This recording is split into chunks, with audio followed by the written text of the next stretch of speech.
Gidismiss sa piskaliya ang kasong kriminal nga gisang-at niadtung Hunyo 20, 2024 batok sa mga opisyal sa Barangay Punta Engano, Lapu-Lapu City subay sa shipbreaking operation sa naasuyng barangay Enero ning tuiga.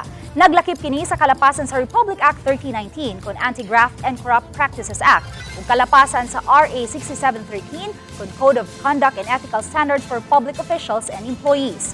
Kini human miduso og verified motion to dismiss ang mga barangay officials. Samtang gitugyan na sa Visayas Ombudsman ngadto sa sangguniang panglungsod sa dakbayan sa Lapu-Lapu ang tulo ka mga kasong administratiba batok gihapon sa naasoy mga opisyal sa barangay. Niadtong Miyerkules unta ang pre-trial conference sa sangguniang panglungsod apan giuswag kini sa Oktubre 31 kay wa pa madawat sa konseho ang pre-trial brief gikan sa complainant. Gikatakda usab sa Oktubre 17 ang mediation sa konseho tali sa mga barangay officials ug sa complainant nga kanhinila barangay administrator.